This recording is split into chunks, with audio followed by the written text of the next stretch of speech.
Welcome back into the Blurred Wire. We are going to go to our part two of the Oscar nominations. And the original plan was to do this in one part, but we ended up taking so long discussing why we wanted these movies or things to be nominated. I had to break it up into two. So thank you for joining us again if you're here to check out the rest of our nominations. And of course, we have our special guests from Film Therapy with us, Jake and Madison. How are you guys doing? Thank you so much for joining us. Thank you. Thanks for having us. We're doing great. Of course. Yeah, thank you very much for letting us be here. Yeah. I'm glad. It's so cool when you get to share perspectives of people you don't always get to talk to movies about, and talk about things that you really, really love. And I feel like a cinephile in the purest form. And so to be able to share that is awesome with Hmm. Mhm. fellow cinephiles. So we'll dive right in because I know everybody wants to hear what our choices are for the Oscars, as if we were picking them and who's going to Of win, course. Of course. of Of course. course, yeah. Of So where we course. left off, we are now at achievement in cinematography. And again, this one to me is very easy. Dune Part 2. I don't have a snub. My dub is, oh, well, I should mention the nominations. We have The Brutalist, Dune Part 2, for some reason, Emilia Perez, Maria, and Nosferatu. And again, when I think of cinematography, usually I'm thinking of the shots themselves. How do the shots look? And the way that they filmed Arrakis was incredible. And so to me, Dune Part 2 is the win. The only movie I've seen this year that I think even comes close is Kingdom of the Planet of the Apes, because I think Wes Ball did a fantastic job with the world building and showing the way the world looked with like the plants covering the tree, it's covering into the buildings and all of that. 300 years after, War of the Planet of the Apes. And I really like that whole trilogy, and I really enjoyed Kingdom of the Planet of the Apes this year. So I won't even say that that's like it's kind of my snub because it should have been considered. But even if it was, my dub would go to Dune Part 2. I mean, to me, it was far and away. Like if you're trying to achieve something in cinematography, watch Dune Part 2 and then try to do that. That would be my advice to any cinematographer. I definitely agree with you. Dune Part Two. There's just some moments that are so jaw-droppingly stunning for for something that is probably just like CG in the background, and Mhm. yet he made it feel like it was captured on film. Like that's incredible. Some of the framing, a lot of the, I'm not sure if it would fall under cinematography or like set design or something, but a lot of the like design of these sets were very gorgeous and beautiful. I definitely want to call out Nosferatu. It was so impressive how they lit it. Incredibly dim, yet very readable. Like a world captured with just candlelight. And it really felt like it was lit by candlelight. And it was so impressive to me that I just feel it deserves like a little bit of a shout out um, from the lighting perspective. But yeah, Dune Part Two is probably my pick. I'm gonna have to agree with y'all mostly because, well, okay, I saw Nosferatu, but I would, I think that Dune Part 2 tops that movie with cinematography. Um, I have not seen Brutalist or Emilia Perez or Maria, but I did want to use this platform as a shout out to a movie that was one of my favorites um of this year. It's called Oddity, and it's on Amazon Prime. And this was a horror film, but it scared me like nothing has ever scared me before, or like I haven't been scared in a long time like this, and I think that was due to partly because of the cinematography. Um a very unique film set in Ireland, so of course it's beautiful. And the way that like the camera kind of sneaks around or just stays static it's in a different way than most horror, like a generic horror film. It was more artistic, but still like insanely scary. So I recommend that one. But obviously, the Oscars does not. Clearly, it felt a little differently, but at least it got Dune Part 2 nominated. I was, Yeah. We'll go with that one. Oh, I think I've seen an image of like that creature. Like I've seen a screenshot of just that creature before at like the table, just kind of sitting Hmm. there. Mhm. It's creepy. It's creepy. Hmm. It's a good mix of like paranormal and real life horror. Mm, That's mhm. a good blend. Yeah. Hmm. All right, Jake, how about you? What is your snub and dub for achievement in cinematography? To nobody's surprise, I'm gonna also agree and say Dune Part 2 should absolutely win. I don't really have any snubs. I That's really right. want to see Nosferatu and The Brutalist, because they both look really great. But yeah, Dune Part 2 I just think that like a lot of people have been comparing the Dune movies to Lord of the Rings in the sense that like we haven't had this such an epic like book adaptation story in such a long time. And I just think that these movies are just so great. And I just love that like for Dune, I didn't expect them to be in the public awareness as much as they are, and Mhm. I just think that that's so great. So I guess it's a full sweep of Doom Part 2. Which I don't know if this is our first full sweep, but it's not really that big of a surprise because yeah, I think it's partly because Doom Part 2 was so amazing, but also they didn't really give us much competition to work with, either this year or in the nominations. So, of course, like I said, let us know your thoughts on achievement in cinematography, and we will head on over into the next one for our snubs and dubs, and that will be achievement in costume design. Now this one, Mm. I'm gonna kind of go with the weird choice. This is more about what I liked necessarily than knowing like how tough it was to do the costumes. But the choices were A Complete Unknown, Conclave, Gladiator 2, Nosferatu, and Wicked. And I would be incredibly surprised if this movie wins. I really don't think it's going to, but my choice would honestly be Gladiator 2. And I don't think I have a snub. I think the costumes in Doom Part 2 were really cool, but I don't necessarily like that's not what drew me into the movie, right? But I do remember Mhm. when I was watching Gladiator Part 2 at the beginning, I did really like the costumes. And I remember sitting in theater thinking like, wow, those costumes look really good. And like that kind of pulled me into the movie for the fight scene. And then of course the rest of the movie didn't really hold me there because I'm not going to spoil it for you guys in case you wanted to see it. But I wish Gladiator 2, I wish the movie was as good as the costumes. I guess is what so I will give it the dub for achievement in costume design, and I don't really have a snub on this one. So my choice will be Gladiator 2. And like I said, if the movie was as good as the costumes, it would have been a much better movie. Well, I'll pick up the Dune 2 praise for you, Will. That's definitely my snub here. I think it was incredibly impressive how they were able to keep such a um, like very consistent visual language with their costume designs, with so many different factions. You can tell at a glance who is a part of what. I felt like just based on the design of what they're wearing, and not just from color, which I thought was so impressive. A very muted palette when it comes to the wardrobe of a lot of the characters in the film, but a lot of it came from texture. Like the Fremen had like very clothy woven outer garments, Almost. whereas like the still suits had almost like an organic like rib like designed over their chest, and like these tubes and pockets almost felt like they were like filled with like fluid. It felt very like an exoskeleton like from the design, and I thought it was just so impressive how they could communicate a lot of those things just from the design. Honestly, though, of all the movies here, I don't think there's a single one I wouldn't mind winning, aside from maybe A Complete Unknown, just because Right. I'm not really excited from a movie like set in like the 1960s or I'm like, whatever, winning for costumes. I'm like, what are your Uh, costumes in that one? Just clothes? Like, what's the costume? Like, what is this? So, right. okay. But no, like Wicked, I thought the costumes were great. Everyone looked very magical in that movie. Like it felt like a stage play come to life. Nosferatu looked amazing. Count Orlok especially. Like everyone's drip in that movie was off the charts.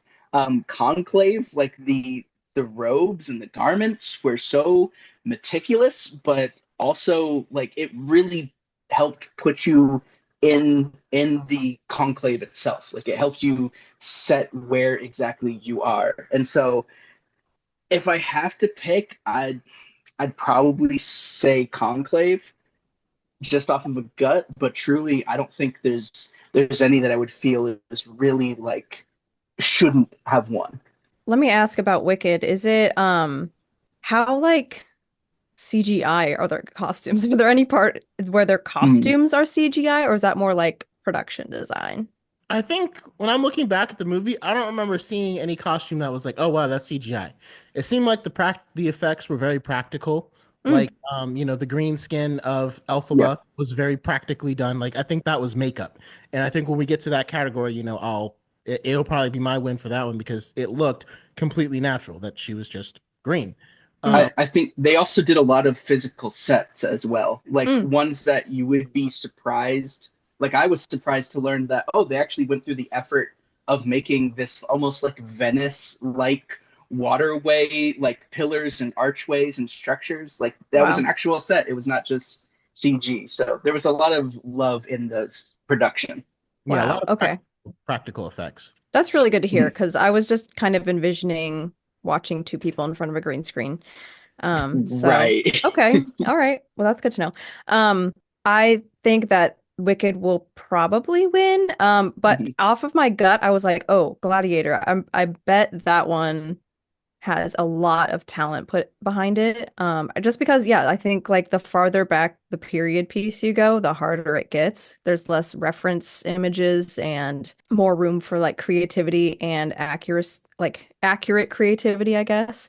And just looking at some of these images here, it's like the costumes are very deep and like looks like a huge part of like the cinematography and like you said, Will, like the movie if it was as good as the costumes.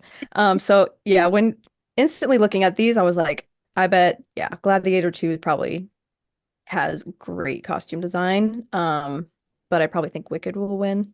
I pretty much agree with basically across the board everything y'all said.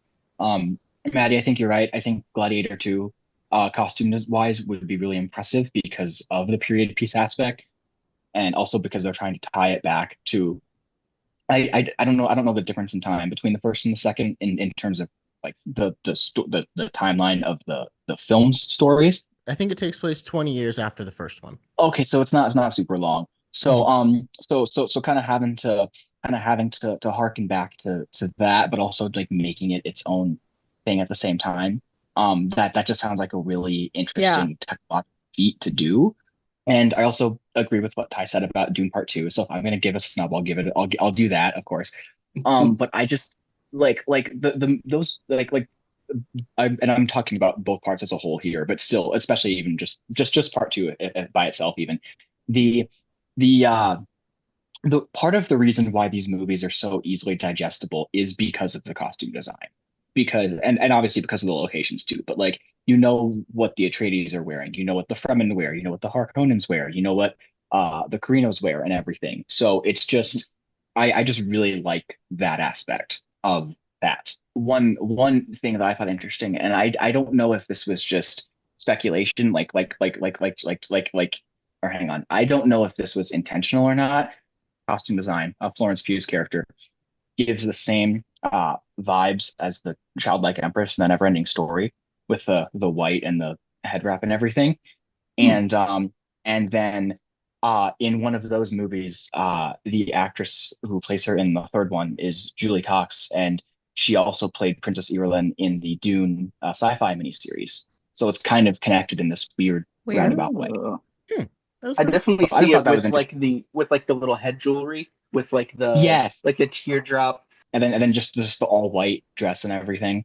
Yeah, and I'll have to amend my earlier statement when I said I don't have a snub.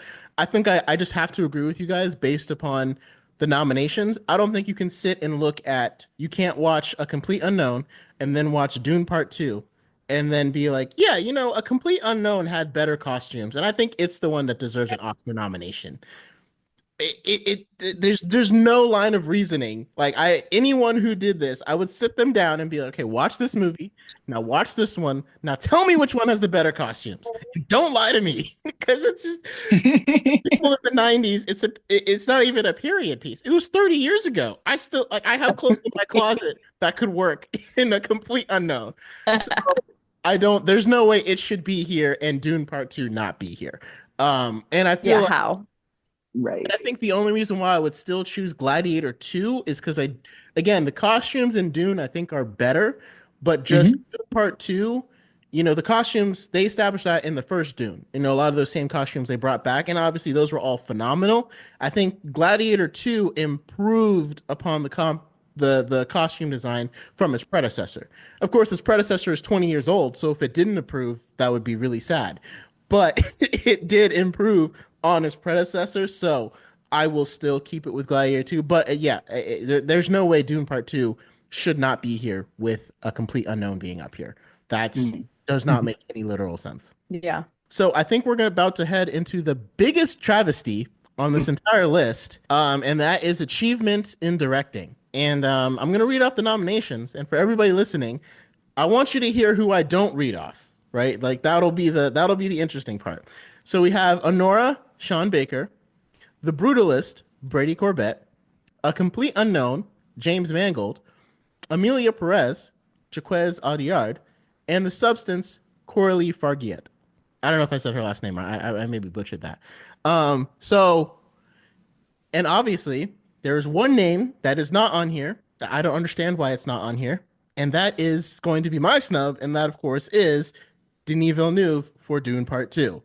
And I don't think I can pick a dub out of these five people without him being up there because again, someone brought it out and you guys both, Jake and Madison, both went to film school, and so you understand. As the director, you are essentially the CEO of a little company because you have hundreds of people running around trying to bring these productions to life. And what Denis Villeneuve did with Dune Part 2 is so incredible. And I do not understand for the life of me why he is not up here for achievement in directing. Because that movie was a spectacle from the cinematography to the costumes to the acting. Again, the director was responsible for all of that, making sure the edit comes out well, making sure the cinematography looks good, making sure the actors give their best performances. Like for Timothy Chalamet, like I want him to win a Grammy I wanted him to win an Oscar for his performance in Dune Part 2, and that's because Denis Villeneuve brought that out of him, right? And so he deserves to be the winner for achievement in directing to me.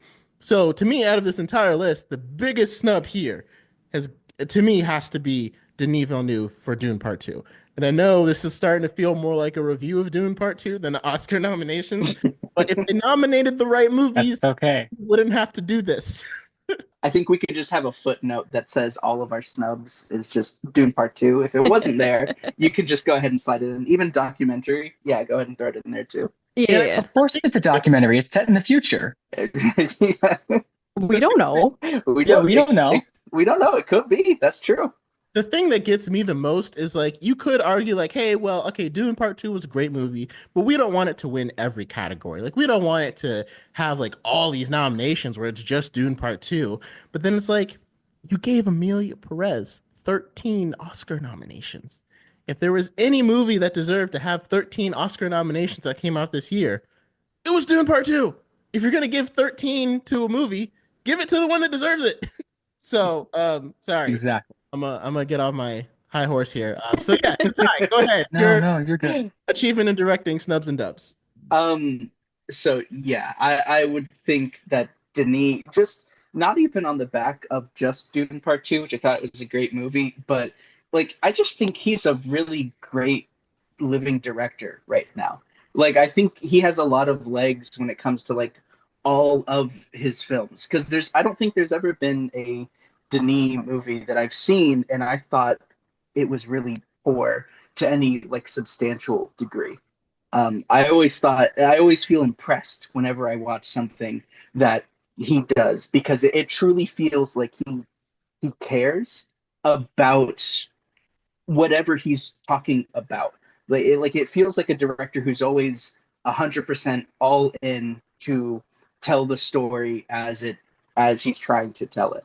And I think just what impresses about Dune is just the scale with which he's telling it. It feels so grand and large. Because I agree with you, Jake. You were talking about like comparisons to Lord of the Rings. That's exactly what it felt like to me, just from the sense of scale. of like a grand journey. It takes years to go by, and the production and everything around it feels like it matches the level of story that's being told. Of our choices here, I would probably go with The Substance myself, more as just a I haven't seen enough of the other options to really have another choice. But I do feel like The Substance was very meticulous with the way it was kind of organized and kind of created. I will never stop singing the praises of that movie. I think everybody should see it. And it felt really, really special. And so I'm gonna go with The Substance. I'm also going to go with The Substance. Yeah. I'm all in on The Substance. I haven't seen it, but I was just reading this thing about Coralie, and she says one of her director influences is David Lynch. So that's amazing. Jake, we're tying him in now. We're going to shout out David Lynch. I hope they Yeah. do like a huge in memoriam thing for him at this They need ceremony. to. Because yeah, when that happened, I immediately called Jake and we were just sitting there like after he died. Oh, he passed away? I Mhm. didn't even know. What happened to him? Yeah. He died This of year. emphysema. Oh man, he When the just fires, the LA fires. Oh Yeah, no. he just like they evacuated him from his home, but then the fires really sped up his emphysema and he died. I thought he had a movie but I was thinking about someone else who just had a movie come out. But man, that's really sad. But yeah, this really I mean, I would say that I would be okay if she won it, partially because I mean, shout out to David Lynch, but also because, she's a female director, and I feel like there's not a whole lot of female directors, and so that would be Mhm. nice for her to come away with a win there. Yeah. So I've not seen Emilia Perez, which both had got nominated for 13 Oscars, even though there's a lot of snubs for Dune Part Two, this being one of them. Yeah.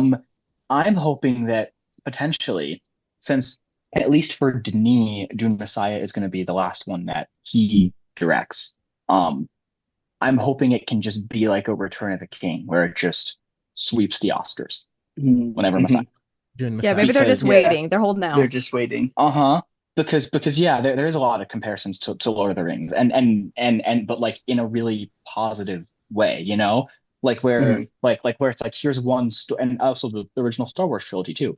It's like here's one story being told across three movies, and and because there hasn't really been anything like this since Peter Jackson's trilogy, maybe that is what they're waiting to do, but I won't hold my hopes up.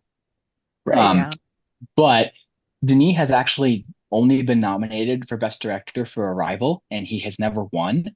So that Wow. bothers me even more because, Yeah. first of all, Arrival's great, but so is Blade Runner 2049, and so Yes. are both Dune movies. And it's just like he's just so meticulous with his craft, and I just don't understand why that's not something that's appreciated more. Hmm. Because as detail oriented as he is, he's also because there's some directors that are very detail oriented, but they're not great to work with. Like there's a lot of famous ones that we could talk about. But the fact that everybody just seems to love working with Denis, and he seems like such a nice guy, and he just has like such passion for the source material, especially because he grew up reading the book and everything. It just bothers me even more that he's not nominated for Best Director. But then again, Yeah. maybe they're waiting for Messiah. I hope so. I really do. Arrival is one of my favorites. So, Did Yeah, we so actually did we he actually have an episode on Arrival if you guys want to check that out. Oh yeah, we do. oh yeah, Arrival? check that out. Yeah, Arrival's a good. That was my first Denis movie. Me Was too, me too. Arrival. I Mhm. feel like he's one of those directors that like you kind of remember. Oh yeah, my very first. yeah, that I was my think first. Yeah. Miyazaki's the same way. I remember my first Miyazaki yes. very I watched this interview on the Graham Norton show where Amy Adams and Jeremy Renner were talking about what it was like to work with Denis Villeneuve on Arrival. And she was like, he's French. His first language is French Canadian, I guess. His second language is English. And so sometimes he'll say things that like don't really seem to make much sense in English. And she was like, yeah, so like there would be a couple of times where he'd be like, Amy, I love that. I love that take very, very much. I love it. Now I will take you from behind. And she would just look at him and he would be like, no, no, you misunderstand. I will take you from behind, but use camera. And they were just like dying Oh laughing. no. Oh Oh no. no. And Jeremy Renner would be like, "Yep." There'd be a lot of times where he'd be like, "All right, guys, focus, focus," but like with his accent, it sounded more like "F us." It was hilarious listening to them. And like, I feel like for him as a director, like if people are just dying laughing on set, he'd be like, "What's so funny? I don't get it." What's going on? Like, come on, guys, got a thing to do. So yeah, I mean, to me, that's my. If I had to choose one travesty out of all of them, it's the fact that Denis Villeneuve is not getting recognized. Not even, yeah, come on. Like, okay, if your grand plan is to have everything come back with Dune Messiah, you could at least still nominate him. Right. Right. And like, Exactly. right, you can at least nominate him. And again, just like the 2020, like there are some great movies that came out this year, but I'm not gonna lie, the competition doesn't seem like it was that stiff in 2024 as far as like really great movies. Like I think Dune Part 2 would have had a harder time winning in a lot of these categories last year because Yeah. last year there were a lot of movies that people felt like were incredible. But this year, Mhm. like it feels like Dune Part 2 is my best movie by a very wide margin. There's not a whole lot like I mean, I don't really have anything that really comes as close. So like sure, he could sweep for Dune Messiah, but in a year where the competition isn't very steep, like Dune Yeah. movie Hmm. deserves to be recognized as that. And that's not really what we're seeing here. But we will forge on and continue with our Oscar picks. Um, Wow. And just to stay on that for just a second, I'm looking it up. He lost a rival to La La Land. Oh, yeah. That just feels surprising to me. Like I mean, in like hindsight, because I remember really loving La La Land when it came out, but it's not like it was for terrible, a but directed for a rival. movie, La La Land is a really well directed movie. I just would have gone with Arrival a personally. rival. Yeah. So I guess we will move on to achievement in film editing. And again, the choices are Honora, Sean Baker, The Brutalist, David Jensko, I think that's how you say his name, not sure exactly. Conclave by Nick Emerson, Emilia Perez by Juliette Welfling, and Wicked by Myron Kerstein. And again, for me, like I think my choice, I will go with Wicked because that's my favorite movie out of these with the snubs and dubs. But again, I would just like to sit next to the people who chose these nominations and watch Emilia Perez and then watch Dune Part 2 right after and be like, which film was edited better? Which film required more savvy and the skill of video editing compared to Emilia Perez and Dune Part 2? Because I do video editing for a lot of my jobs and my work, and obviously I'm not editing blockbuster movies, but I can look at Dune Part 2 and be like, okay, that took a lot more work to edit than Emilia Perez did. It is not that hard to look at it and be like, which one was more difficult? Which one took more skill? Hmm. I wonder. Like, and like, if Hmm. we're doing achievement in film editing, is that not what that category is? I mean, all the things that had to go into it, all the practical effects and everything, and you nominated. I just it hurts sometimes. So my choice will be Wicked because Wicked was still probably quite challenging to edit. I mean, musicals you have to put Musical, yeah. in the right spot. Mhm. So I mean, that would have been like a really cool competition too to see Wicked versus Dune Part 2. Which one, will people say? But the competition between Wicked and everything else that's here, and again, I haven't seen Conclave, so maybe I'll check it out. But again, if we're talking about editing, that includes effects, that includes making sure the audio is lined up to everyone's, making sure that the wind effects and the sound design, all of that has to be edited in, put in the right spot. So I don't, I don't see how, like, again, I hate to do another snub for Dune Part 2, but it needs to be up here. Like it's just there's no other way around it. So my dub will go to Wicked, but the snub is definitely Dune Part 2. Yeah, this is a category I definitely don't feel like I have much to add for because I definitely don't feel like I have an eye for truly what is or isn't good editing. But I will say I would probably go with Wicked just for the fact that I never I never felt its absence. Like I never felt confused by like the flow of the movie. I felt that scenes transitioned into each other well enough that it nothing felt jarring, especially for something as flowing as a musical with a lot of like dance and to keep the songs kind of lined up with visually what's happening. I felt it was very good in that regard. So I guess I'd give it that. I'd have to agree. But isn't Emilia Perez also a musical, or is It it kind of a is. musical? I've heard that it is a like straight up musical. Yeah. So I'm wondering, like, how does that compare with Wicked, um, which they could both be complicated in their own ways. But absolutely, like we talked about in part one, Challengers, I think, is a huge snub for editing for this one, for this year. It really drives the film. Oh, what's that one with Tom Hardy? And that's like the nonlinear timeline Dunkirk. of, yeah, Dunkirk. Because you could have told it in such a different way. Oh, do you remember that movie with Chris Pratt? Passenger. Passengers. Oh yeah, with Jennifer Lawrence. Yeah, with Yeah. Jennifer Lawrence. Yeah, okay, that's what I thought. That one is really good of editing. How if one of these scenes could have been in the beginning, it would have been a completely different story if you like hid some of the scenes from the audience. Where like she wakes up and we don't know that he's been there the whole time or something like that. I can't really remember the exact thing, but like it was Mhm. there was an argument where if you just moved this scene over here and hid this scene, it would be a completely different story and it would have made it much more intriguing. So with the fact like challengers, yeah, it could have been told just linearly, but instead they took that extra step to kind of chop it back and forth like a tennis match, and it all comes back to Right. that, and it's like I don't know, it really stood out to me, so I think that's a huge snub. Yeah. Yeah, I'd like to go back and echo that. I kind of forgot for a second about Challengers from this year. Mhm. Yeah, because absolutely that movie was so impressive. I take it back. That's my snub.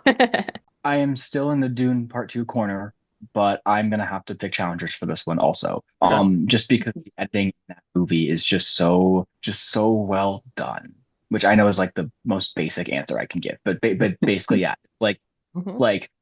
the movie literally volleys back and forth between the timelines like a tennis match. And so the editing of the entire picture just going back and forth is just like a 2.5 hour, 2 hour, what hour long it is, 2 hour, 15-minute tennis match. And then the Mhm. actual tennis matches in the movie are just done so well. And all of the shots they put together are just so it's just such a unique way to make it like so engaging and so interesting. Like every time they were playing tennis, I was just like holding my breath. Like the editing was Mhm. just so immaculate in Mhm. that The in music the too. Yeah. Yeah. yeah, the music too, like everything just comes together. And I've done editing on my own short films where it's like you have all these different pieces and you have to put them all together. And I've also done editing on projects for school and for like fan edits where it's like you have the completed audio, but you still have to mix the audio and the video to make everything match up with what you want.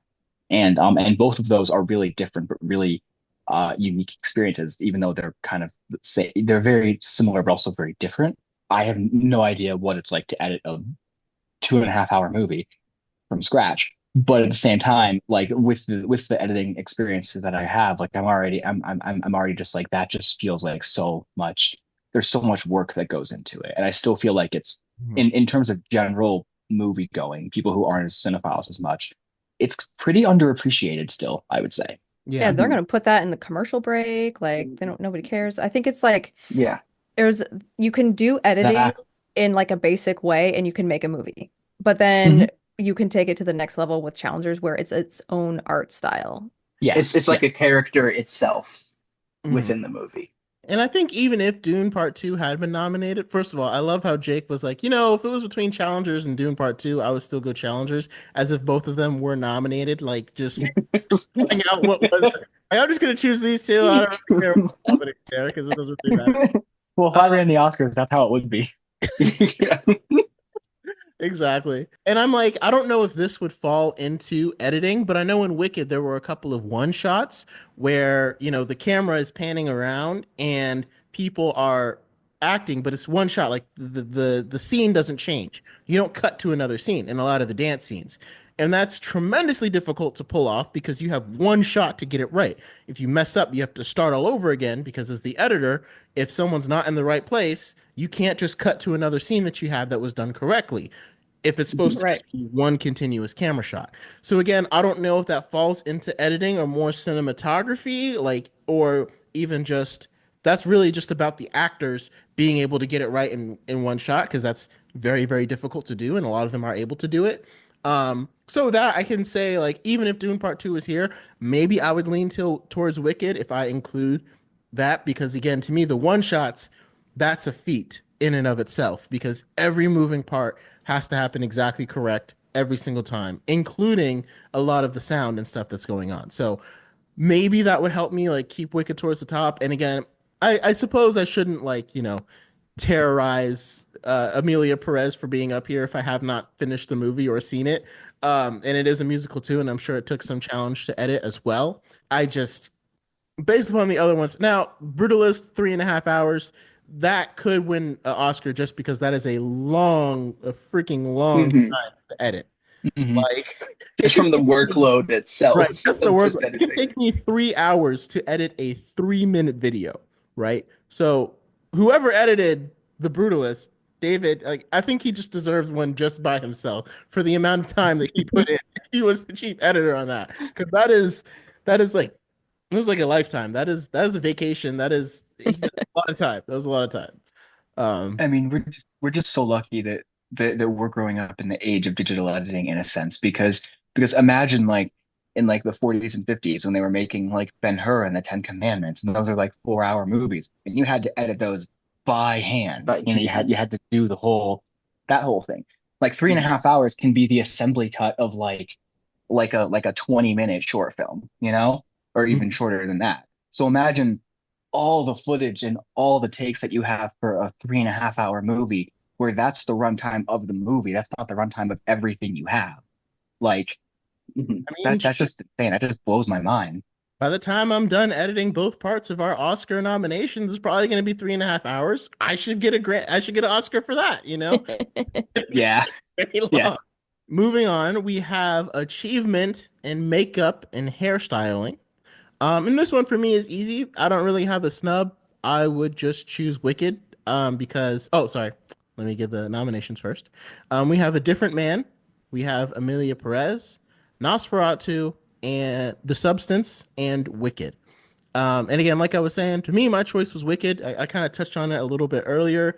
With that storyline and with the play, it'd be very easy for it to delve into the realm of ridiculous, and that's what I was kind of expecting when I went in to see it. I was not like excited to go see Wicked. Like I just was like, I'm gonna see it. I know some of the songs. My brother really likes the songs. It was kind of more seeing it for me and my brother, right? But like I said, Ariana Grande's performance blew me away in it. And as well as, again, the makeup and hairstyling, it didn't take me out of the movie because it was so over the top and ridiculous.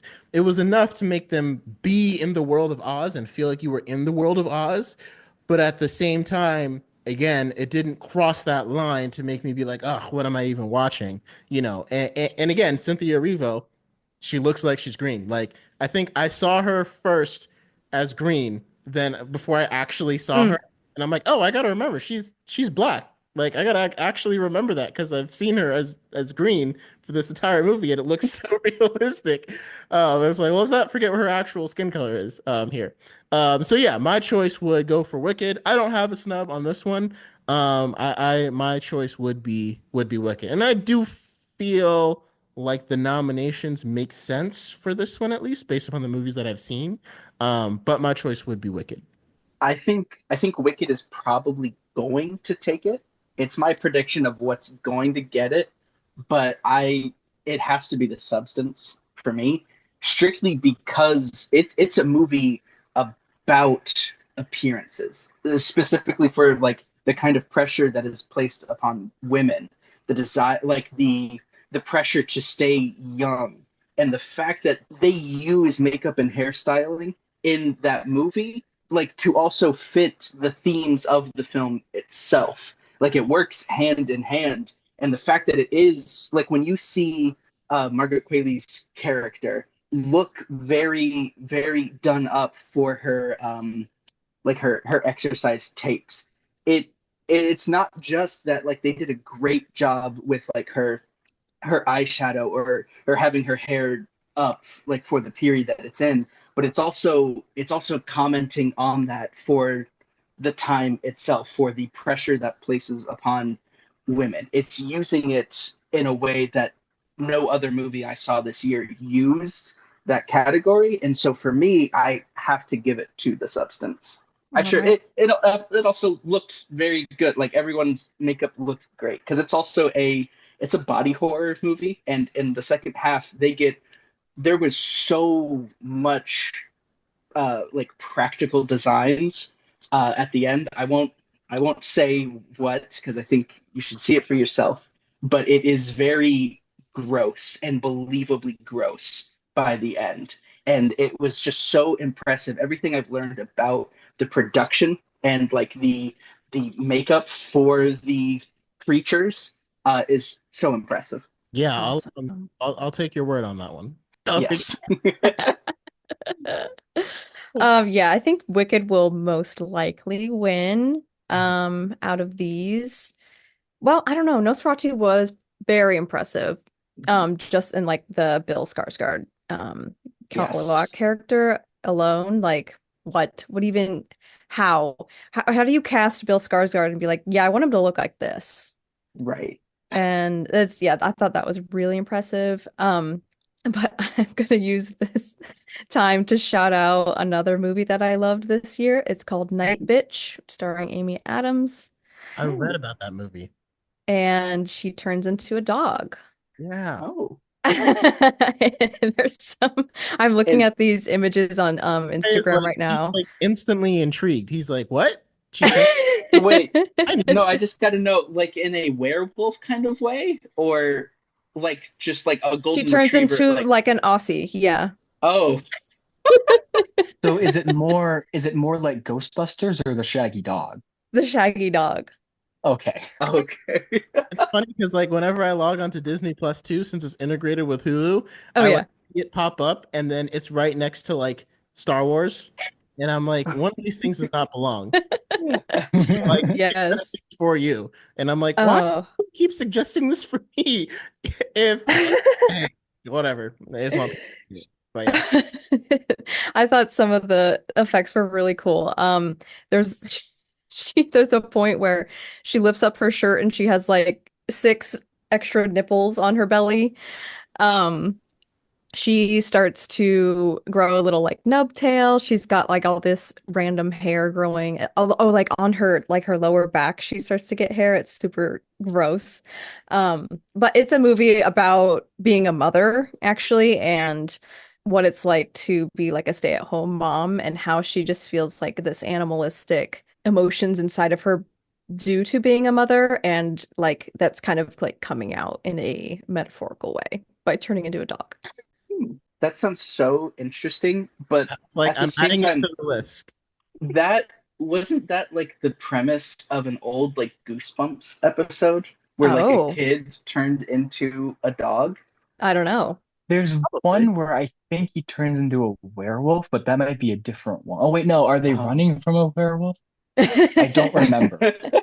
I'll have to fact check with my Goosebumps crew, see if they remember. Yeah, I'm gonna have to do some deep research because that sounds so familiar to me of like someone turning into not like a were dog, but like Mhm. a dog dog. Uh-huh.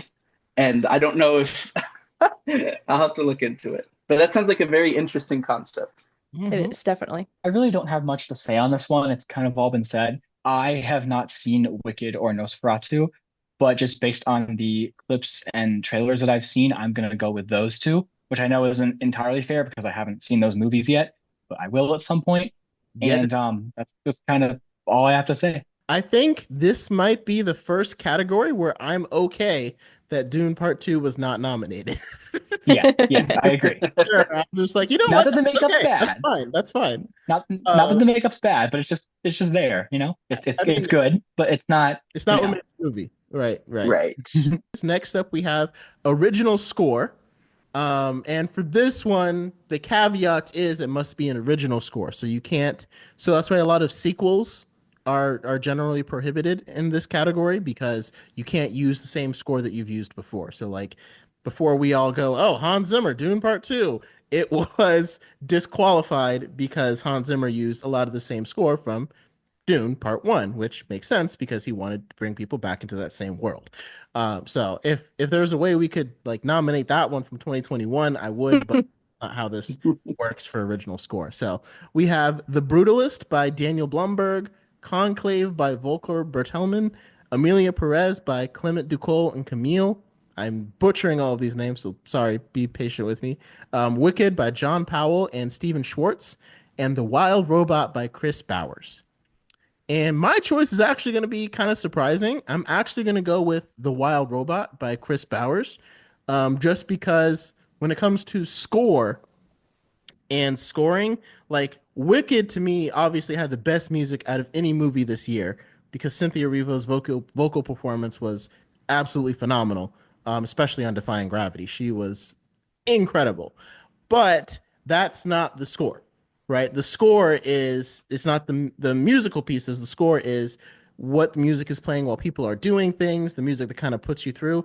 And The Wild Robot, I could really feel how the score was tugging on my heartstrings when the mom robot was raising the duckling, and I still haven't finished it, but I watched enough of it to be like, oh, I see how this like the score just pulled those emotions out of me. And like Inside Out 2, it was emotional because what was happening, but The Wild Robot, the score, I think elicited the most emotional response to me because I don't really remember the score from Wicked. All I remember is the music. And so again, if we're talking about strictly score, I'll end up saying The Wild Robot. And again, because Dune Part 2 is officially disqualified, I don't have a snub for this category. So, but The Wild Robot gets my dub. I haven't seen The Wild Robot. So the only one, in fact, I've seen here are Conclave and Wicked, and I cannot, for the life of me, remember anything from Conclave. At least nothing that stood out. I'm sure it was fitting for the scene itself, but nothing that extended beyond it. So I'd probably go with Wicked from what's here. But I do have a very big snub in I Saw the TV Glow, which had an amazingly curated soundtrack. Jane Schoenbrunn, the director, had specifically sought out to try to make a 90s album that had never existed before. And I think she succeeded entirely with the help of, I think, primarily Phoebe Bridgers. Like, Yes. she's one of the leads, like, artists in creating this album. It's a movie that music feels kind of integral to in the background. A lot of these like emotional scenes within are punctuated by the score itself. And the fact that she went through so much work to create an album, because she could have just used licensed music from the 90s that fit the vibe entirely, because it was the kind of music I was listening to when I was a high schooler. But she didn't. Instead, she created a new album that specifically fit the energy itself and was so meticulously curated. I've gone back and I've listened to it since, and there's certain songs that I will listen to. I can picture the scene from the film like immediately, and it just takes me back to that moment. And it's so perfect with matching and elevating what's being shown on screen that I don't think it would have been nominated. I don't think it got enough attention for what it was, but I think it's definitely robbed here. All right. 1000% agree. Just going back to my Letterboxd review, I was like 10 out of 10 soundtrack. Phoebe Bridgers, amazing. There's a scene there, which, Jake, it reminds me of like a David Lynch thing where we're watching the scene. Oh, he left. Oh, he's there. Okay. We're watching the scene, but like it opens with somebody performing on stage in like this dim lit bar. I think is it Phoebe Bridgers singing in that scene? I think it might have been, because I think she was in it. That'd be Lynchian Basically. performance scene, 10 out of 10, especially because Phoebe Bridgers. Okay, yeah, I think she's in it. But it's just like almost like a music video, just kind of like splurted into the middle of the film, which is, oh my gosh, that was magical. So completely agree with that one, but I also agree with The Wild Robot, and I hope that this gets the dub because it reminded me more like it was just calming. It was kind of like meditative and like a warm embrace watching the movie. It felt like very cozy and really took the film to the next level because there's not a ton of dialogue, and I think the sound is or the score is very important in that way. It kind of portrays more of the emotions, like you said. Like Inside Out 2 probably has more dialogue since I haven't seen it, I'm assuming, but um, things happening, lots of action and stuff. But The Wild Robot's more kind of like a sweeping naturescape. Yeah, that's calming. It's like you were being hugged by the robot the entire time. Right? But I really like what y'all have been saying. I really need to see I Saw the TV Flow. So Maddie, maybe we should do an episode on that. That's an excuse for me to watch it. And I think you guys know who you have to have on it. Absolutely. Yes. Totally. I'll bring my Yeah. dissertation on it. I expect a 10-page dissertation, nothing less. Well, you're gonna get 20, okay? Perfect. You get an A. Next, we have original song, and this one is really tough because it's like, again, original song. It's got to be a song that was made for the movie, and so of course that disqualifies Wicked because all of the songs in Wicked are from the play. So if we could just have song, because I would love to put "Defying Gravity" by Cynthia Erivo. That was the best song in any movie that came out this year, but it doesn't count because that song already existed. So. Best original song, we have El Mal from Emilia Perez, The Journey from the 6888, Like a Bird from Sing Sing, Mi Camino from Emilia Perez, and Never Too Late from Elton John, Never Too Late. And I think this is the first category where I'm actually okay with all the nominations that Emilia Perez got because it was an original musical. So all the songs in it were original, and so it fits right here for original song. However, I'm still gonna choose The Journey from the 6888 because like first of all, I do really like that song, and I hate to say it's more because I haven't really heard the other ones, but that's kind of accurate. I haven't really heard the other ones. Again, I tried to watch Emilia Perez, but I just could not get into it. But I also really love the 6888 movie. It was phenomenal, and I also love that Oprah Winfrey played Mary McLeod Bethune, who helped found Bethune-Cookman University, and I went to school across the street at Daytona State, and she also helped found Daytona State. And so, to see her being played by Oprah was like, what? For a lot of people in Daytona, growing up in that area, which is where I'm from, around that area, Mary McLeod is a huge, huge part of the city. And so all of that went into my choice for The Journey for the 6888. It also was just a fantastic movie. Kerry Washington delivers a knockout performance, and I know that's not really what we're talking about. However, the song The Journey is very good, and it's part of a very good movie. So it all kind of forms this nice bow.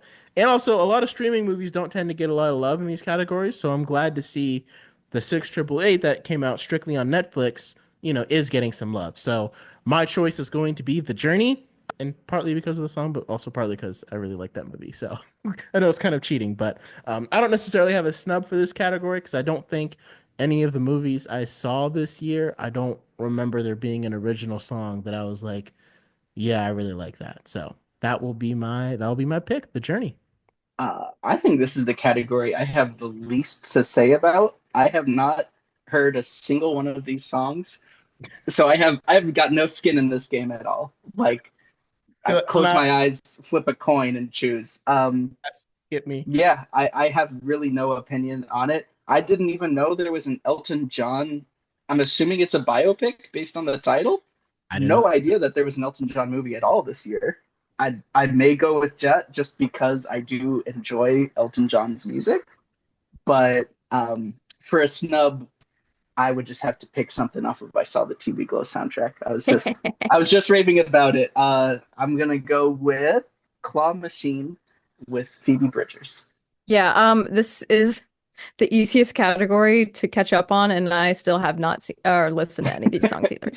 So, but yeah, shout out to Wicked, Defying Gravity, even though it's not original. But that song has been stuck in my head ever since like the trailers for the movie were coming out. Like, Yes, because of course it's like sung, and then it's the best song in the entire world, probably. But yeah, I also didn't know Elton John, Never Too Late. What is that? I don't know if it's like a documentary Oh, it's a documentary. It's a documentary. Oh, okay. Okay. that explains why I haven't Yeah, seen it. okay. Sorry. I don't really watch too many documentaries, but that Oh, might really? not really. I can't even think of the last one I've seen, honestly. Oh, Oh, Movie Pass, Movie Crash. I did really like that documentary. I saw that this year, but that's Oh, nice. Yeah, I don't have a dub or a snub. I got nothing to say really. I just agree with what I said and what Maddie said. That's all I got. I do think they should have like a best song category because, and again, you do kind of want to give love to the original songs, but like it limits so much what you can do. And most films usually license songs that are already popular and stuff like that. Like Deadpool and Wolverine use that one song, "When You Call My Name." Like, that was the whole hype part of the trailer. So Mm-hmm. most media movie projects I feel like don't come up with original songs. They usually just license them, or like I said, if it's a play or something like that, then it's a little bit different. But Wicked, like I said, because it was the movie adaptation of the play, like I would hate to see, like, if Hamilton ever gets made into a movie, right? Like I would want those songs to win Oscars, and it would Yeah, yeah. be able to because they're Hmm. not original, you know. Right. There should be like a best adapted song or best needle drop award. Yeah, best Yeah. category, Ooh. something like that. Something doesn't, like, I you can still have the original song, but just give us something else. That way we can nominate the Hmm. phenomenal songs in movies like Defying Gravity by Cynthia Erivo. Hmm. I love Best Needle Drop because even if it's like you can use a song that I otherwise wouldn't like, but if it's just at the perfect time at a movie, like Yes. the crescendo of a scene, and you just play a song, like you got me in. I'm hooked. I'm hooked. I'm down Yeah. for whatever you're about to do. All right. So we've only got a few categories left. Achievement in production design. I feel like this is going to kind of repeat a lot of the same stuff that we've already said. Again, I'm glad that it's nominated. Again, the nominations here to me make sense. Like based upon the trailers, even though I haven't seen all the movies, based upon the trailers, all these movies feel like they were at the top of the class for production design. Of course, my choice is going to, well, my dub will be Dune Part 2. Obviously, for the reasons I've already stated, the production design, everything that was done on it was fantastic.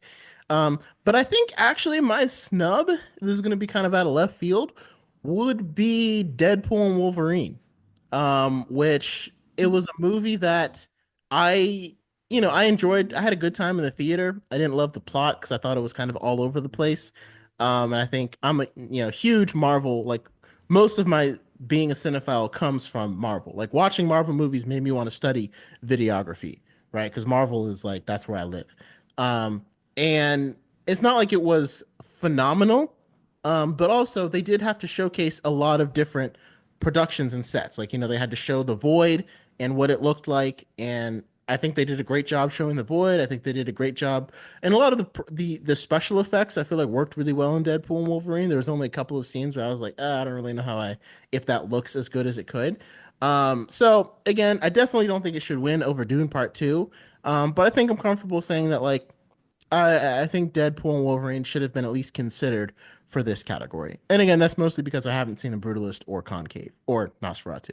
But my dub would definitely go to Dune Part Two. Easy. Yeah, I think honestly, I think the Brutalist might take this category because while I haven't seen it, I believe like it's about an architect and Oh, okay. and in turn kind of about Brutalist architecture to some degree because all the trailers, like the shots that I've seen of the film, are largely of buildings, and so it looks very like visually interesting that I think it might have tough competition with Dune.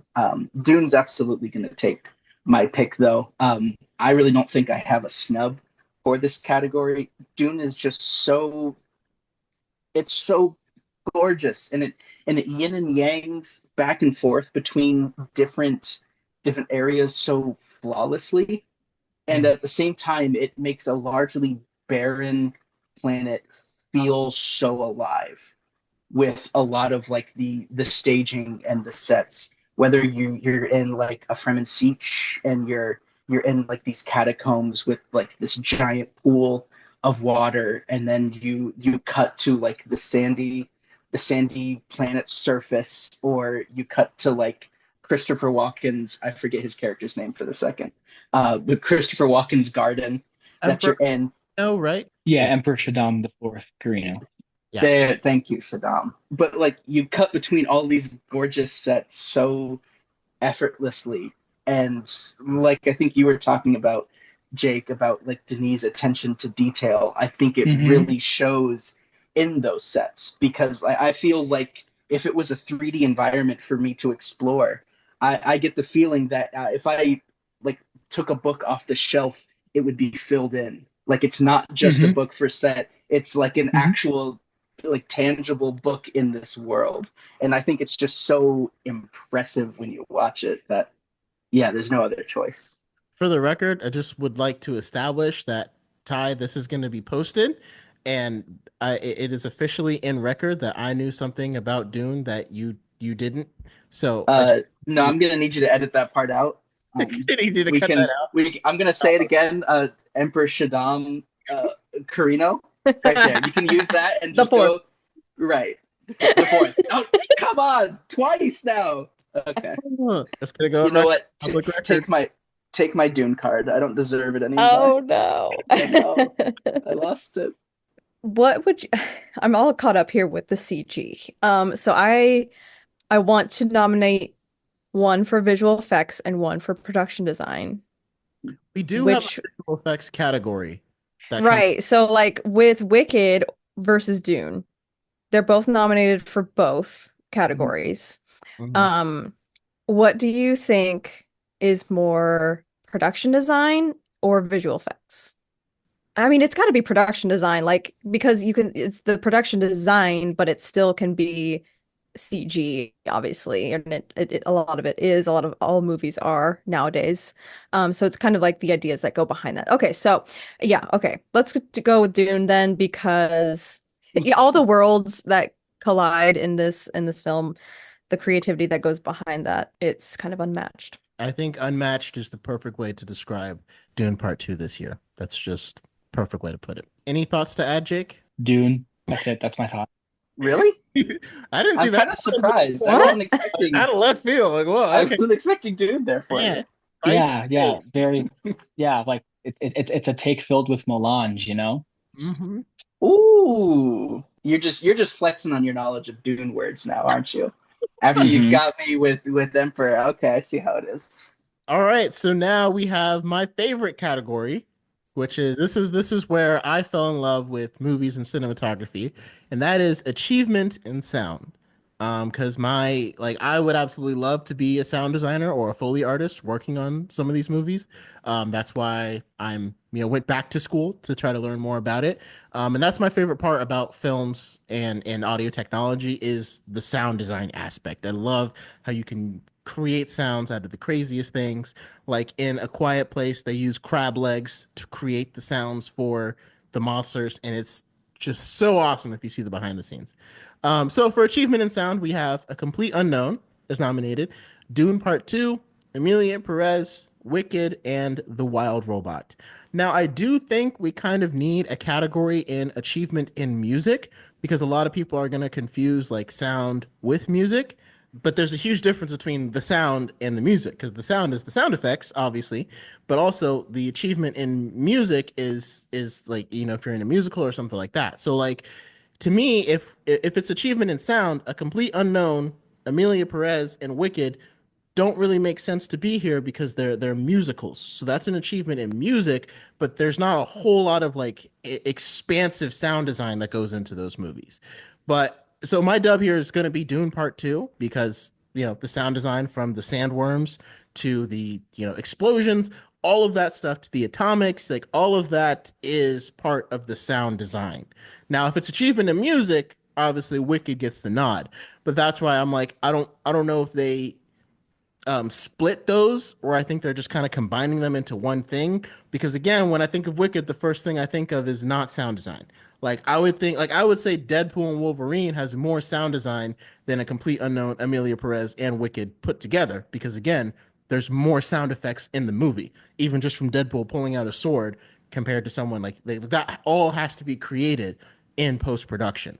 So I don't know if that like I don't really think this represents like sound design. I think they just instead of saying achievement in sound design, they just put achievement in sound and are like, music, sound, it's all the same thing, but it's not. It's not. It's And an that is the hill you will die on, 100%. so I would probably say honestly, my snub here again would be Deadpool and Wolverine because again, achievement in sound is sound effects, and the sound effects in Deadpool and Wolverine were great. I mean, it took you into the world. You loved the action. But the dub is still Dune Part 2. Absolutely Dune Part Two. There's so many, like, I think especially for a sci-fi movie, I think sound is very important. I think it gives this like texture to a lot of the technology that doesn't exist in our own world, that is kind of necessary for a sci-fi story. And so I think the way they make the large, like the harvesters sound, like the giant machinery, the way like a sandworm, excuse me, will kind of like grumble and like vibrate. The way it kind of hits you is in and of itself an experience. I think a lot of the scenes in Dune can be followed just by the sound alone. Close your eyes. I think there's a flow to like the pacing of the scene strictly from a lot of the sounds that it feels unmatched to me. Mm-hmm. And there was nothing else this year that I felt came close enough to even have a snub personally. And I think you're right. Like, sound design in sci-fi can make or break a movie. I mean, yeah, Mm. sound design can make or break a sci-fi movie. Like, imagine watching Star Wars and just take out the blaster sounds. Is it even close to the same movie? It's not even close, Right. right? Like, it completely changes everything. So sound design, I think, is very important, and I do think more sci-fi movies should have been recognized here, and more like I think I might even change my snub to Sonic the Hedgehog 3, just because it still had more sound design than these other movies, right? Like, you got to do the sound of Sonic going into the ball and Hmm. that's all sound design. Yeah, like why isn't Alien Romulus nominated for sound over a couple of these? Mm. I'm gonna have to go with the Wild Robot though, just because it is animated and it's all like added in the sounds. It's none of it is like practical unless maybe you're like clapping or something while you're in the recording studio. But that's something that you have to kind of build from the ground up for an animated movie. So I'm gonna give my dub to that one. I think I would agree. And I mean, again, all the sounds of the robot activating, if you're watching it, like again, people don't think about it. All of that has to be created, all of it has to be put in, and all of it has to be synced up. So I think I would be fine if the wild robot ends up winning in this category too. I do think you Yeah. do bring up a good point about Alien Romulus. Like that movie did have some very, very good sounds of like the aliens Yeah. themselves. Very creepy. It added to the horror of it. Mhm. Even just from the trailer of Alien Romulus, I can say the trailer of Alien Romulus has more sound design in it than Emilia Perez or even Wicked. Because again, it doesn't require a lot of sound design because it's not a sci-fi movie. Like those Yeah. movies require a lot of sound design. This isn't my biggest travesty of this year, but I think they just don't, people aren't really understanding this. And I don't like it's weird for me to say like the Oscar people, the ones that choose the movies that are nominated, don't understand their own categories. But I don't know how else you explain it for what's actually nominated here and what actually requires sound design or not. As someone who studied it, I feel like I can say that. So, uh, I mean, you're not wrong. Not wrong. right. Okay. Thank you. I feel better now. Moving on to achievement in visual effects. And this one, the categories are Alien Romulus, Better Man, Dune Part 2, Kingdom of the Planet of the Apes, and Wicked. And again, this one I feel like all of the nominations are warranted. Yes, thank you, thank you. Mhm. The only thing is, like Better Man, if you're like, hey guys, we should win achievement in visual effects because we had a monkey in a world full of humans. That's amazing. And then it's like, okay, but Kingdom of the Planet of the Apes. It had more monkeys. Like, how do you like? I don't understand how both of them are against each other, right? It's like, look Oh at my what we did. gosh. Okay, look at what we did. But Hey, we got one monkey. Hey, more we got often. 1,000 monkeys. That's So it kind of hurts just to think about it. And it's like, well, we had humans with our monkeys, and it's like, okay, so did Kingdom of the Planet of the Apes. okay. Just like I feel like if I was the director for or the visual effects artist for Better Man, I would have been like, oh cool, I got nominated. Let me see what else. Like if I saw Kingdom of the Planet of the Apes, I just be like, You're oh, like, come on. oh, well. Okay, Oh, there's no way I'm come on. nominated. Yeah, I think it would be the weirdest thing if Better Man wins over Kingdom of the Planet of the That Apes. would be hilarious. That would be. But Kingdom of the Planet of the Apes is actually my choice for best in visual effects, even over Dune Part 2, even over Wicked, even over like Hmm. Wolverine and some of the other movies I saw, just because I really did like the way Wes Ball did the world building. Now, I will say he did have a lot to work with because he has three great Planet of the Apes movies to borrow off of when it comes to visual effects. It's not like he had to come up with it all on his own. You know what I mean? He's just like, hey, just do what they did back in 2017. And obviously, every year it's you get more technology that's easier to do visual effects. So it's kind of like, well, what did you really achieve again? Because it's already been done. But I still will give it to Kingdom of the Planet of the Apes because, again, to me, I was sucked into the world from the way they showed what a world would look like, if humans were de-evolved and weren't, there was grass and coming out of buildings and stuff like that. They almost look like new mountains, like the way that it was filmed. And I guess that kind of goes more into cinematography, and maybe that's where it should be. But because Kingdom of the Planet of the Apes is nominated here, I feel like I can give it to it here. Um, and when it comes to visual effects, I mean, I wish there was like a comeback award for visual effects. I think my snub would be again Sonic the Hedgehog 3. And I probably would pick it over Wicked because I don't know if any of you guys remember the first image of Sonic when he first came out. Yes. Yes. Yes. And like to me, that deserves a Grammy, I mean, a Oscar in and of itself for the way that Paramount was like, okay, this does suck. We're gonna redo it. And then they redid Yeah. it right, and now their franchise just crossed $1 billion. And I'm like, that is just like just such a great example of listening to fans.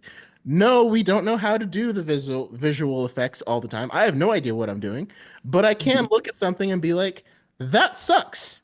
They saw that and they were like, you know what? Okay, let's change it. And then they changed it right. And everybody looked fantastic. Knuckles, Tails, Shadow. The Sonic versus Shadow fight is like my favorite fight of this entire year of anything I've saw. So I mean, if it was up here, it would be hard for me to choose between it and Kingdom of the Planet of the Apes.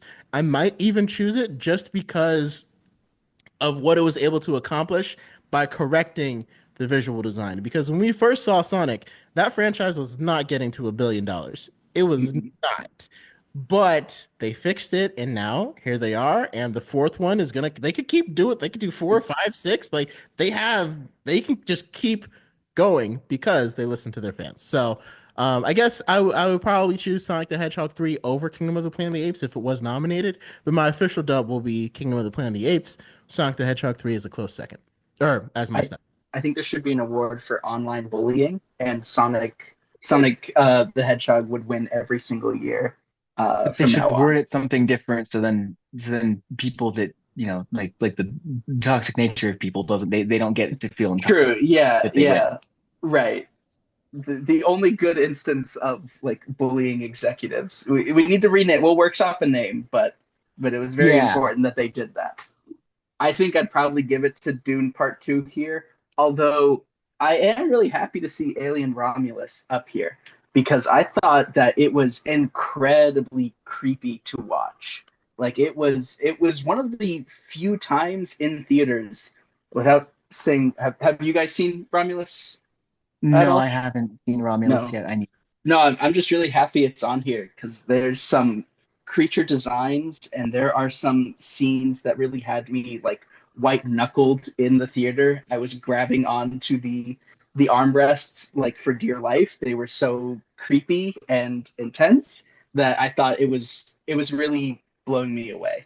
But I think Dune's gonna take it. I mean, the ending with the worms and like the design of like the Emperor's mirror like ship like at the end, the way it kind of sits and reflects the sun back, like it's just so visually striking. Mm.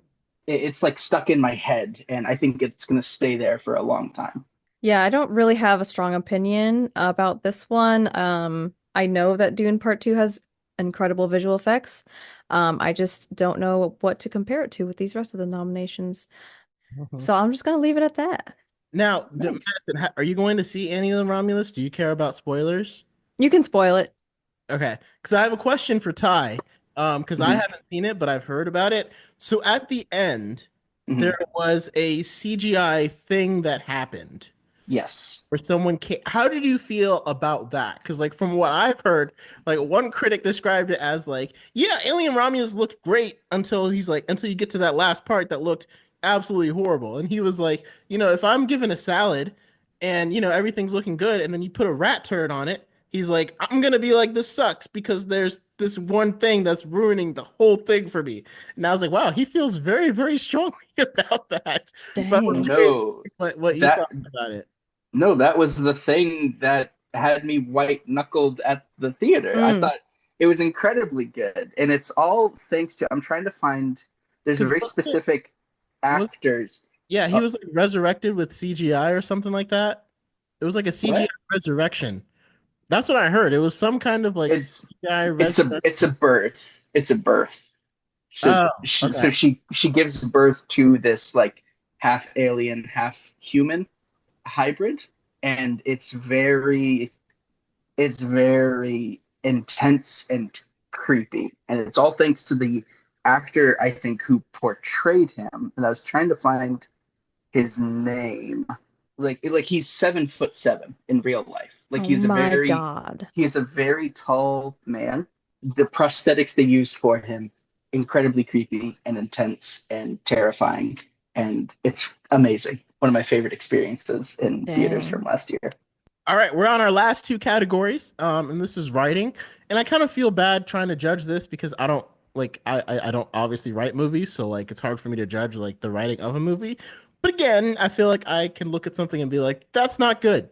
So here are the writing category nominations: A Complete Unknown by James Mangold and Jay Cox, Conclave by Peter Strahan, Emilia Perez by Jacques Audiard, Nickel Boys by Ramel Moss, and Sing Sing by Clint Bentley.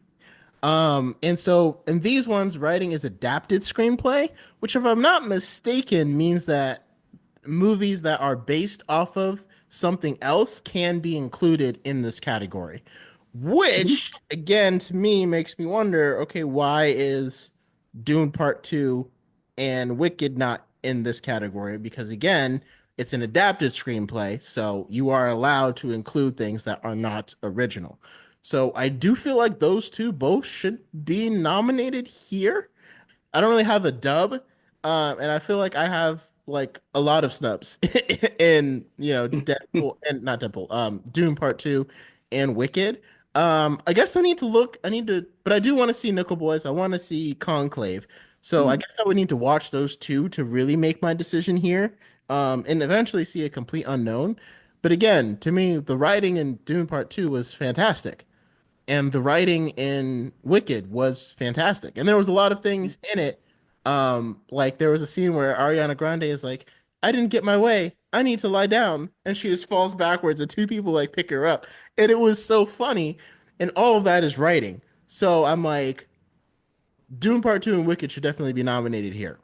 So I don't Mhm. understand why they're not.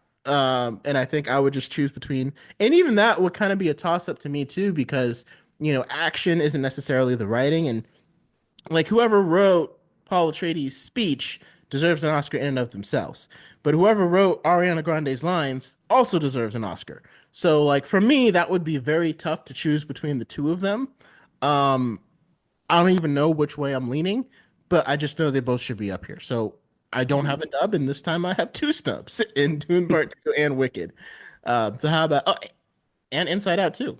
Well, I guess that would be original. Okay, so I'll That's say original. screenplay. Okay, so well, technically, if it's a sequel, it's not considered original. It's still adapted because Mm-hmm. Oh, it what? already has Really? before it. Yep. Mm-hmm. Yeah.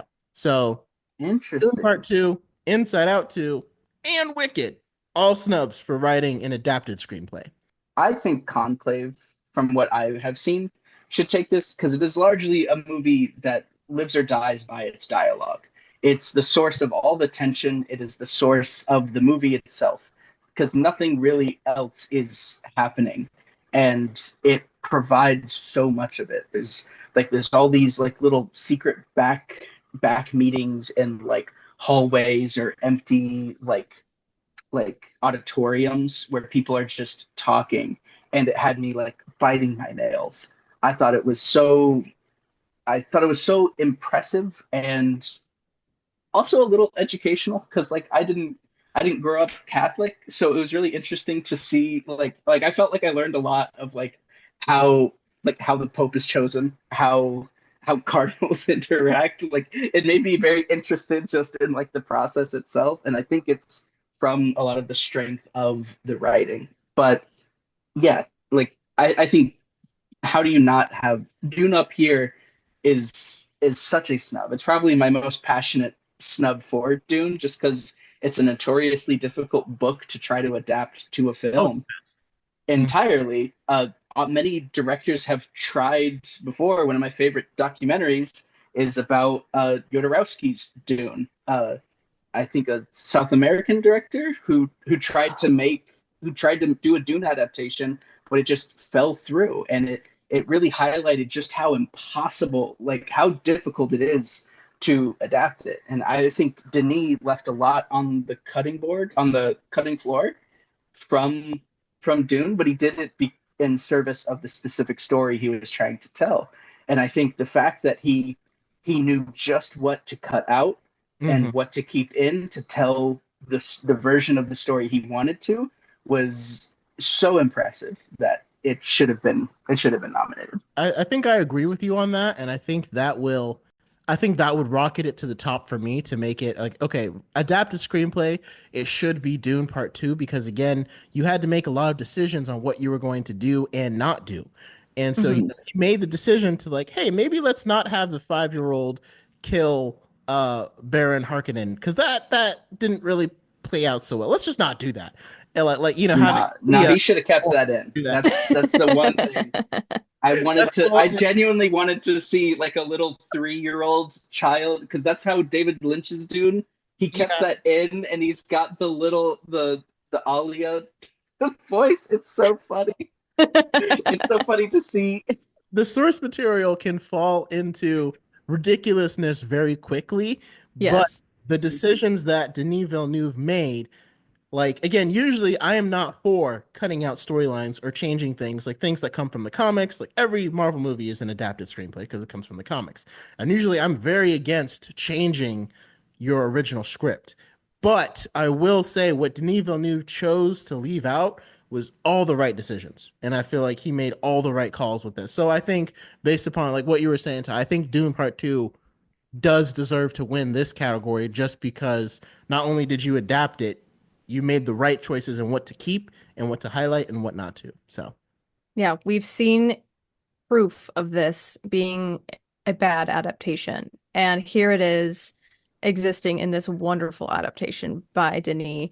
And I think that is such a crazy achievement. Yeah, there's been several people who have tried to do this.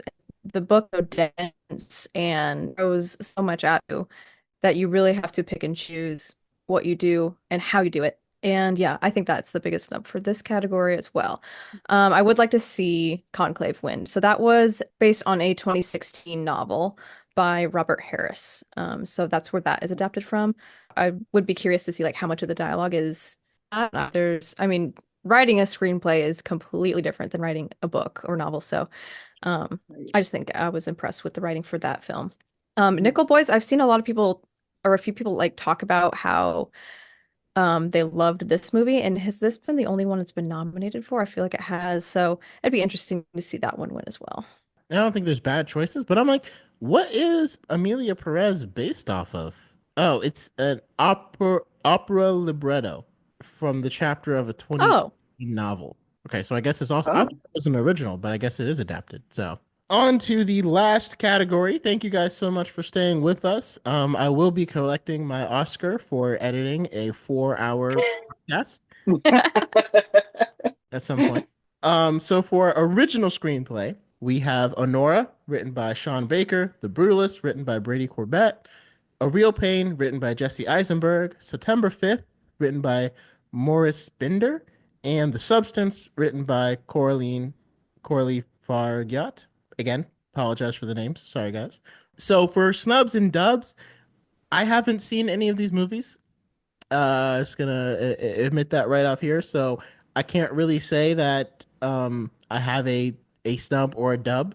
I mean, I can't really say that I have a dub for these because I haven't actually seen them. I feel like it would be because like Honora and The Brutalist were nominated in a lot of other categories that I did feel like Dune Part Two should win over those two. So I mean, this is the one category where Dune Part Two cannot win over those two. And so since they were nominated before, I mean, I think it would be cool if they ended up winning. Like, this is the one thing that you can win that you do qualify for, that Dune doesn't just blow you out of the water. But my snub would be a HBO Max original movie, Juror Number Two. I don't know if I mentioned it before in the last episode. I don't know if I had a snub for that Mm, too. I hmm absolutely love that movie. I hmm think Nicholas Hoult gave such a nervous but determined performance at the same time. And it was like twitchy because, again, we knew what was going on in his mind. And it wasn't even just his performance. J.K. Simmons was in it. Zoe Ditch was in it, I believe. I can't remember his name, but he's from the Mindy Project, was in it, and he played the lawyer. And again, I might be biased because I do love legal dramas. Um, but I thought that movie was fantastic and it was an original screenplay. And I think like I'm looking at my top 10 movies for this year, and I'm pretty sure that movie, Juror Number Two, is the only movie this year that made my top 10 that is some kind of original screenplay. Because everything else, yeah, Dune Part Two is a sequel and it's based off the first one. Inside Out Two is a sequel. Wicked is a adaptation of the play. Sonic the Hedgehog 3 is based off of the video games. Kingdom of the Planet of the Apes is based off of a previous movie trilogy that was based off another previous movie trilogy. Uh, Deadpool Wolverine is based off of the comics. Bad Boys Ride or Die is a sequel, and A Quiet Place Day One is a sequel. So out of my top movies, Juror Number Two is the only one that's an original. So I think that's very fitting for it to be my snub in this category. I think for me, it has to go to the substance. Of course, I'll never stop singing its praise, and I think I've talked enough about it. It's really great. It's Wait, a you really like the good. substance? Why would you want into Did it? you? I don't get it. I don't know. I don't know. It just speaks to me. No, it's really great. But there are some movies here that I like. I didn't really want to check out Jesse Eisenberg's A Real Pain. It seemed very intriguing. It's either like his very first directorial, like very first time directing, or like maybe a second or something. I think Very early on, and I liked a lot of his movies. Growing up, that I'm very intrigued to see like his transformation to director. So like that definitely piqued my interest for sure. Um, but yeah, I have to give it to Substance. Again, yeah, I also have not seen any of these films. So, yeah, not a lot to say about that, but I will, I mean, just going off of Ty's recommendation, I think hopefully the substance Thank wins. you. So does that Um, mean I can take your choice too, Will, so I can have another Substance sweep? yes, I guess we have a substance sweep. Thank woo. you. Woo! I feel complete. But looking through my top movies of this year, Caddo Lake is up there.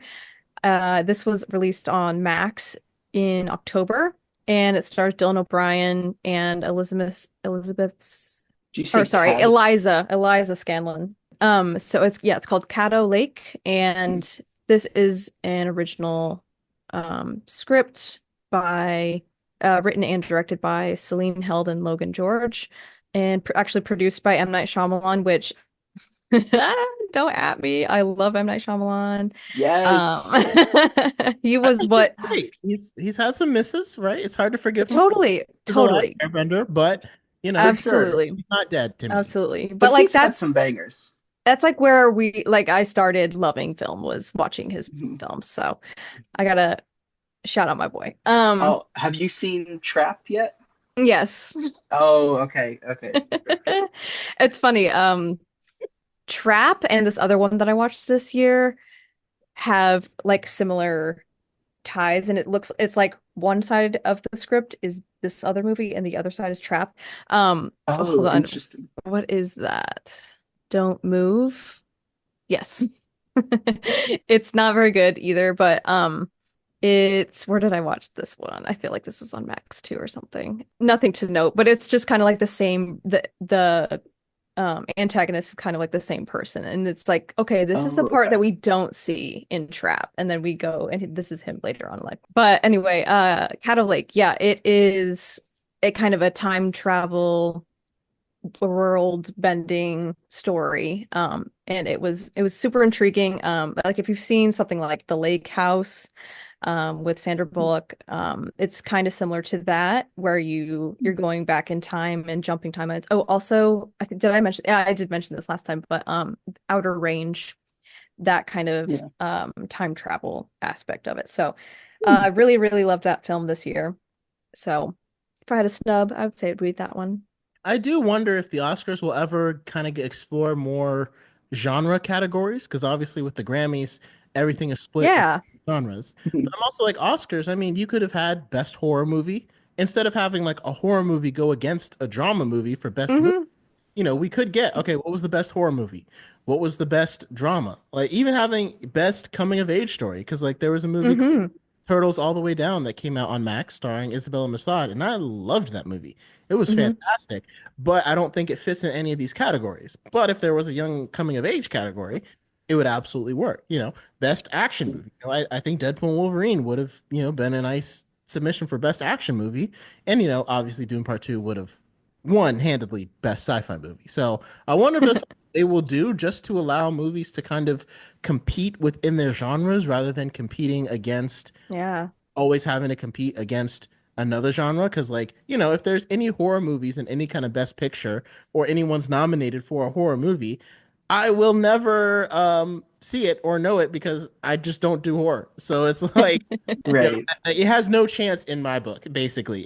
But that's also the same thing in country. Like you will never have, but that's because you don't need to win best country album because that's not my thing. So I won't ever, Right. you won't be competing against, what the genre I'm actually really interested in hip hop or rap or something like that. So I think that would be an interesting thing to see if the Oscars ever does that, and maybe that'll get people more invested in it because it feels like more people talk about the Grammys than they do the Oscars, but also it's a lot more easier to consume an album than it is to consume a movie.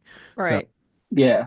this, I've always wanted to see like something that played more to like indie film because Hmm. it's just a I don't really get to see that much of like indie films. Like I don't really think I have a taste for it because it's so hard to get a movie made to begin with, let alone these like smaller, more independent budgets. There's no way they would ever like have much of a chance to punch up against like something like a Dune 2 or these other huge blockbusters. So I've always wished there was like maybe like a under X amount of money kind of category, or just like a Yeah. straight like independent, no other production like label, just to like help bring like accessibility to a medium. Because I yeah, think streaming has helped a lot with that, like making it easier to watch films you otherwise wouldn't be able to. I just wish they're on the level of